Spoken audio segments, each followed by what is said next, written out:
Good afternoon, everybody, and thank you for being here. We're really glad to have you at the hotel this afternoon and really excited to have this panel. I think it's going to be a pretty interesting afternoon with some really good questions and good answers as well. So I wanted to tell you a little bit about our hotel. We're in, about 3/4 of the way done with a $12 million renovation. And we're really excited about everything that we've got going on here. We've got all of our guest rooms being completely renovated, which is really nice. And soon to start is the exterior portion of our hotel. So on both of our towers, the storefront is going to be dramatically changed, and it'll be a glass storefront from floor to all the way up to the 12th floor.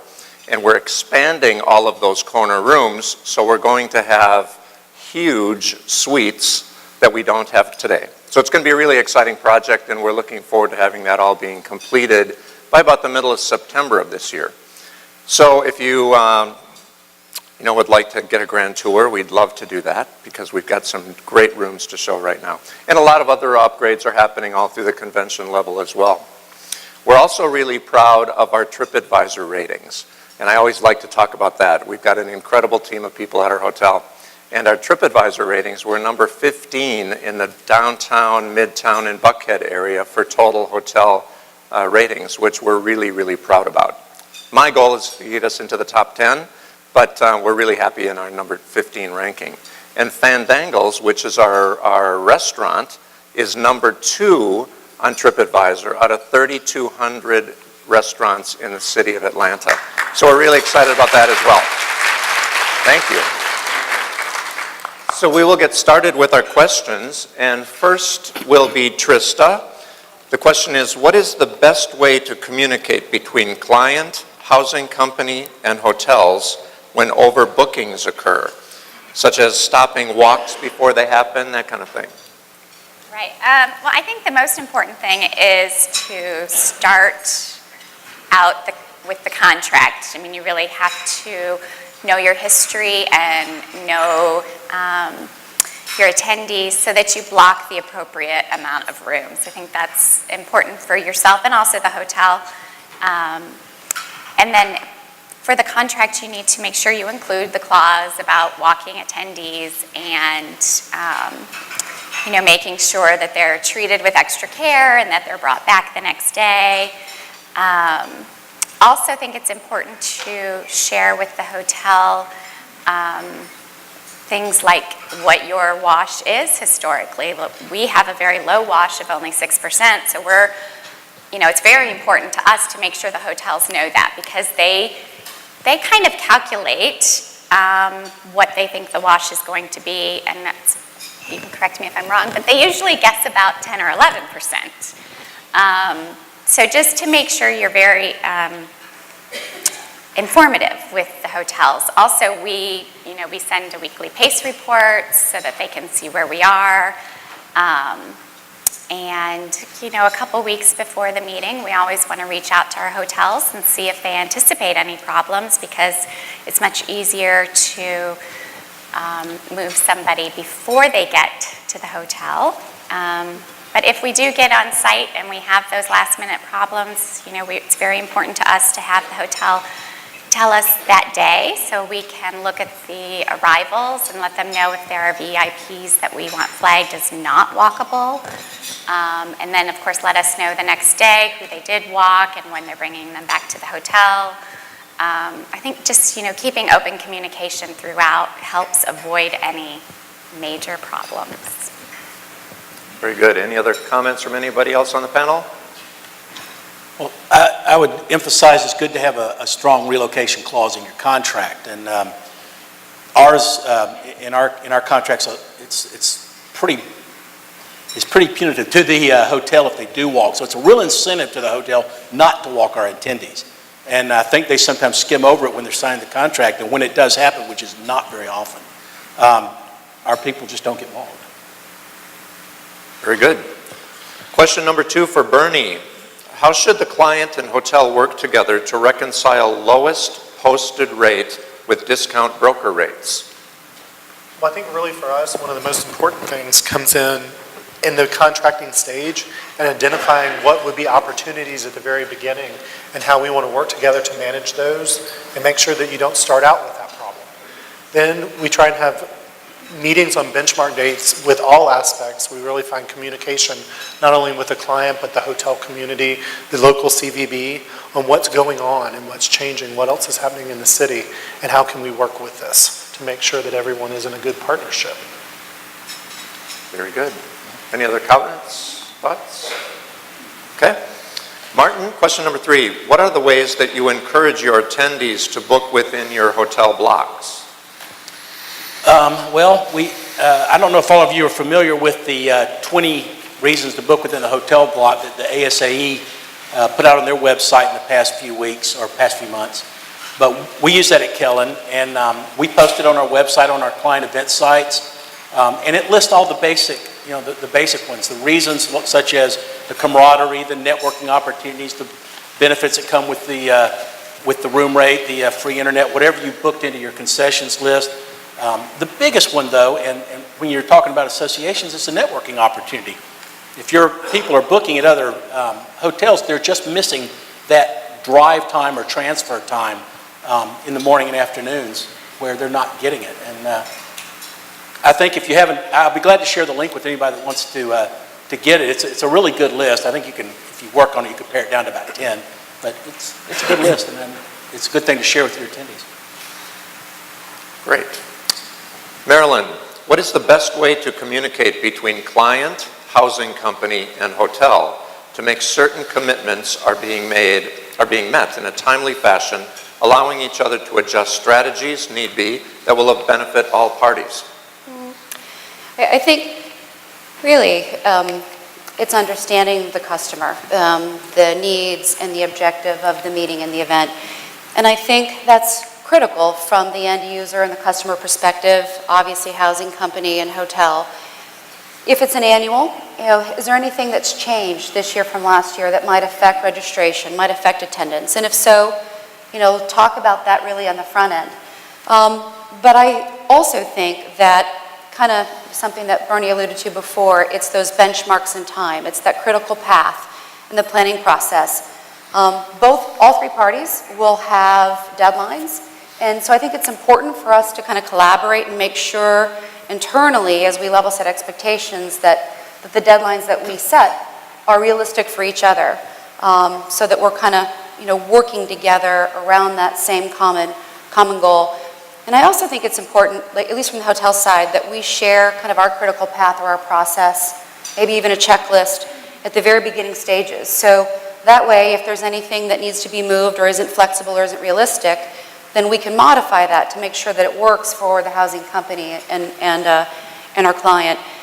And I think really, and it's probably the convention services person, but I'm a big believer that there should be an owner. There needs to be somewhat of accountability, one point of contact, so that that person really can collaborate and communicate with all parties. And maybe a best practice is to have 2 or 3 kind of update calls. Did early registration go out, and is your registration where you thought it would be or where it was the same time last year? If at any point in the process maybe those expectations aren't there, then I think that's a great time for kind of all parties to begin to strategize on maybe what we do for next steps, whether we do additional marketing, creative incentives. We all have the same goal. Great. Any additional comments? No, but I want to emphasize it is a partnership. And we very much partner with our hotels because it's to both parties' benefit to fill that block and to make sure that the rooms are available and that you're meeting all your deadlines. So we don't hold anything back. We definitely get the CSM generally or the reservations coordinator, who it is we're working with, to do that. So. And make sure that you're also communicating that when registration numbers are really up and the show's having an upswing, the sooner you talk to all your hotels about that, the better off that can be for everyone, especially your attendees that are coming to the event. Very good. Bernie, how should the client, housing company, citywide organizer, and the hotel community address hotels that have refused to cooperate with the block? One of the biggest things right off the bat is, do you know why? What is the reasoning? Do you need to talk to the general manager or many times the ownership? We have just as a company launched a huge meeting that will be for 2016, and we're having to coordinate about 16,000 rooms on peak night. and a city that's historically not good of giving big room blocks. But they made a commitment, and working with the CVB and the host committee and those general managers and owners, we've been very pleased to date that we're getting the percentages that they asked for and getting the commitments. And finding out the reasons that ones who didn't, I would say about 95% of those that did not, we've been able to bring them in the table over the last 2 months. And it's really been about communications and joint effort from every stakeholder. It's kind of a reoccurring theme here is good communication and partnership and collaboration, right? Absolutely. Point. Martin, do you offer any incentives to attendees or exhibitors for booking within your blocks? Yes, when needed, when necessary. Our client base is a mix of trade associations and professional societies. When you have trade associations, generally, the incentives don't really need to be there because they're working off a corporate budget and somebody else is paying the bill and they're going to book in the block because they want to be there to network. With professional societies, as we all know, it's coming out of your own pocket, and there's all kinds of factors that come into play with trying to look at the overall budget. And if I spend $20 less moving down here, will I make that back somewhere else, and somewhere else I can spend it? So the incentives that we offer are geared toward the audience, the target market, who it is we're dealing with, and what then those incentives need to be. Are we looking for a higher front-end load on the room block? Are we looking to encourage people to book earlier? Is that the problem? Or is the problem that, as the flow goes along, that you always got these certain groups of people that just won't book in the block? And you got to understand what kind of incentives to offer them. You offer them free parking. Well, if they all take a taxi, that doesn't help anybody. You offer them free internet. Well, that's a big one. And some hotels include that in the room rate, some don't. Or are you offering maybe one of my coworkers, Sandy Stevens, brought up that one of the groups she works with, they're big beer drinkers, and they want to see a couple of free drinks included in the package. And I think that's a great idea.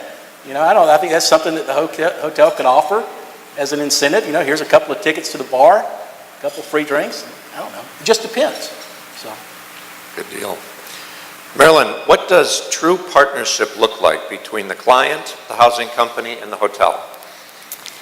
I think true partnership goes back to that, really we're here to deliver, all of us, a very transparent and an exceptional customer experience. And I think probably the key element in our ability to do that really boils down to communication.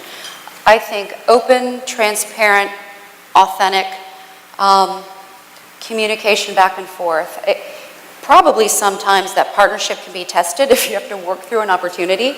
But at the end of the day, it is those key shareholders showing flexibility, having a voice and a stake in any kind of problem solving, because it has to be equal resolution. We want to make sure that it's seamless and transparent for the customer. And I think kind of how we look at partnership, we define it as it's not in a singular meeting or in a one-time experience. It's really about hopefully the three parties coming together to want to make this a very long partnership and opportunity. So sometimes it's not necessarily for the short-term gain, but more about what the future can hold and how that partnership can be nurtured. Communication. Very good. Bernie, excuse me, how important is the consideration of the audited night-by-night room night pickup when determining the final event room night numbers and contracting based on the inclusion of these numbers for other future year events? I think it's one of the most important things because most all trade shows, expos, or meetings, when they go to shop another location, all of their costs come down to how many room nights are they filling. It makes a big difference in the discounts they receive from cities or hotels. So it is very, very important. It is also, how do you build a block? Do you have the correct hotels? Do you have the right, what the people want?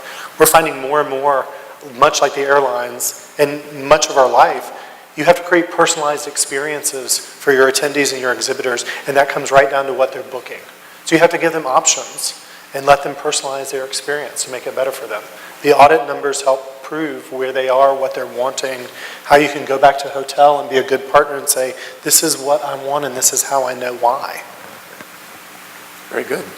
Yesterday, and I'll add to that, it's parallel to that, but had a site, and I asked her that question because I was just curious, and how she looks at that and how does she use that data. It's one thing to collect the data, but once you have the data, how does it benefit her and benefit the partnership? And a perspective of it, which I hadn't thought about, was from the affiliate side. And a lot of times it's all hold on space. And they go back and do an audit to see what space was and wasn't used. And so that going forward, she can be realistic for the hotels, but also, and the part that I hadn't thought of, were the affiliates that maybe booked at a property and then maybe found space closer to the World Congress Center or what have you, and space that wasn't used that should have been used, because she looks at that from a credibility perspective from the association side. And I thought that was interesting. I mean, from the room side, but both from the space side, whether it's leveraging your buy and, building respective blocks, or even, space that they may or may not use and how it, makes her association look. The integrity of their show. Very much so. Yep, good points. Trista, do you have any tips for avoiding attrition charges or overbooking? Do you have any policies when dealing with walk situations? Right. So that actually is very similar to my first question. And again, I think it's all about planning on the front end, really knowing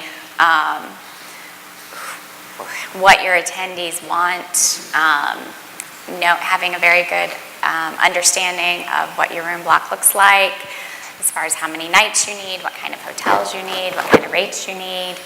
And so I think if you contract based on your history and what you know you need, then you really don't run into the attrition problems because you're not contracting for more than you need. And for us, we know the number one concern for our attendees is rate. And so when we go out and look, that's really what we're looking for, is the rate. And, the other things are nice, the internet and the free breakfast, and but it's for us, it's the rate. And so if we can negotiate a great rate for our attendees and we have good room blocks, then we don't normally run into problems, but we also track it, just the same as with the walking, we track it to make sure we're filling the hotels. And if we aren't filling a hotel for whatever reason, we might do something as easy as move that hotel to the top of the list, which it does make a difference. That hotel starts to fill quicker. So just, communicating, contracting for the blocks that you can sell, and keeping an eye on it. Thank you. Bernie, have you had any success with tiered rates to encourage early registration? If so, do you support non-refundable deposits or full advanced prepay to ensure your blocks stay intact? I think we found the most success, you need to have staggered policies and stagger rate tiers based on what your attendees and your exhibitors are looking for. You're also a great partner to your hotel community. If you're going to them and you're not saying, I need 500 rooms at this rate, you're willing to have different tiers. You're willing to sell some of the suites that you don't need for your VIPs and your upgrades, because people want those. And it encourages them to book into the block if they have the opportunity to find what they need. If it's a suite that the association is not going to use for someone, what is that going to be? And we offered a lot of it's almost like a Delta experience. You book your airline ticket, and then all of a sudden, for so many more dollars, you can upgrade to economy comfort, or you can have a window seat, or you can have an aisle. We're trying to take that approach with how we do the housing for our events, because we're finding that everyone has that sticker. They'll look at something, they see a price range, and they always go for the lowest price. But then if there's that next step where they can see, wow, for $20 I can get a club room and I get continental breakfast and I get some appetizers at night, especially if it is somewhere where they're professionals paying their own way, or nonprofits, it adds value, and they see, well, I can go for that extra money. Or what does that include? Or if I'm an exhibitor, hey, here's a suite that I can put my president in that I don't have to go through all of this. It's just an upgrade and I can book that up front. It keeps people to stay within the block because what they need is there. So it works very, very well for us. Same way with the deposits. You have people that are very price sensitive.